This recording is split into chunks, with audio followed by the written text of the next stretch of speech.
Welcome to Latin at Home. I am Kathleen, your host. In this series, we will be using verses from the Mass readings to practice Latin. Let's get started. Thank you so much for joining me on this 9th Sunday after Pentecost. The Gospel this week is Jesus cleansing the temple. It is from the Gospel of Luke, chapter 19, verses 41 to 47. Today we are going to go through two verses, 45 and 46. Et ingressus in templum, quipit eicere vendentes in illo et ementes, dicens illis, scriptum est, quia domus mea domus orationis est, vos autem fecistis illam speluncam latronum.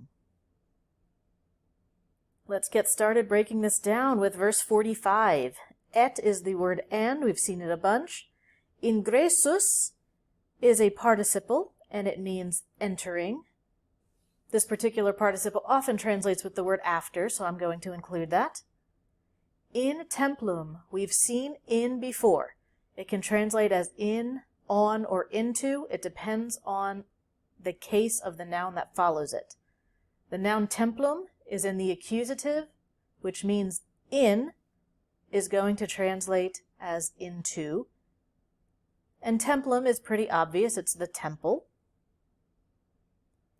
And after entering into the temple, coipit, this ends in a T, which shows us that the subject is he, and the verb means to begin. This is in the simple past tense, so we'll go with began. Eicere. This verb actually has a prefix on it right now, this e. This prefix means from or out of, so the verb is to throw, and then with the e, it's to throw out. So he began to throw out. I want to explore the word vendentes for a moment. Vendentes comes from the verb vendo vendere, and it means to sell. You can see that root, vend, that's where we get vendor and vending. This verb, however, is acting like a noun. It has this es ending on it, and we'll translate this as those who are selling, those selling, the sellers. And it's in the accusative because it is in fact the direct object of to throw out. In illo is a prepositional phrase. Again, in can mean a few things. Illo is in the ablative, which means in is going to translate as in. Illo is the demonstrative adjective that. Now you'll notice this adjective is not matching anything. So we have an implied place, in that place. You can also just translate it as in there. Et we know is and. Ementes is functioning just like vendentes. This is a verb that's acting as a noun. So before we had sellers, ementes are buyers, those who are buying. He began to throw out the sellers in there and the buyers.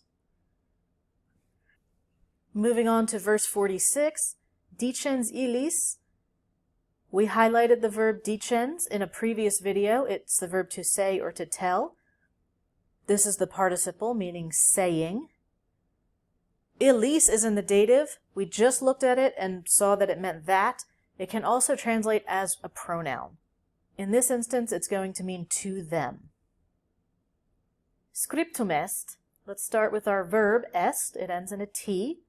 We're going to insert the pronoun it. And hopefully we are very familiar with this verb. It means is. It is scriptum, means written. Saying to them, it is written. Quia, I believe we've only seen this word one time before. And I told you in that video, it often translates as the word because. However, in the English translation, it doesn't really fit. So this doesn't happen too often when translating from Latin into English, but we are actually going to just not translate that word.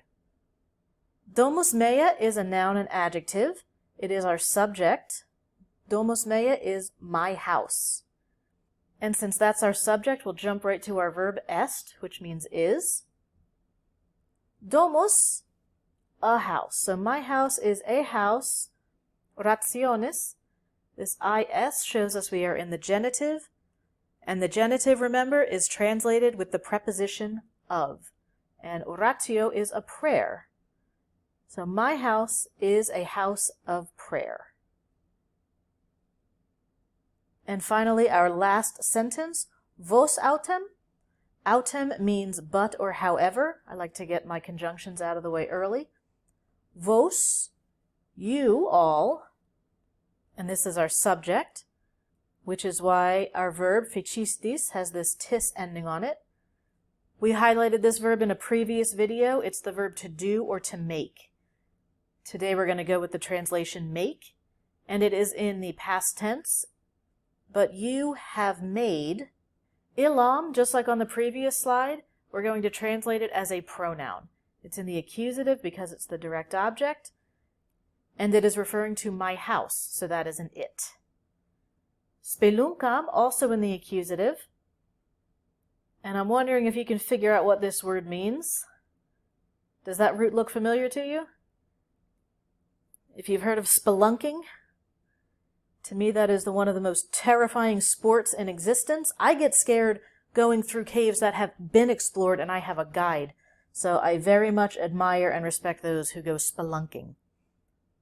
So spelunkam is a cave, and often animals will use that as a den, so that's where it gets the translation den. And our last word, latronum, this um ending is a genitive plural ending.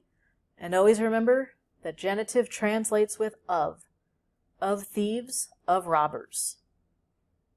Let me clear this. But you have made it a den of thieves.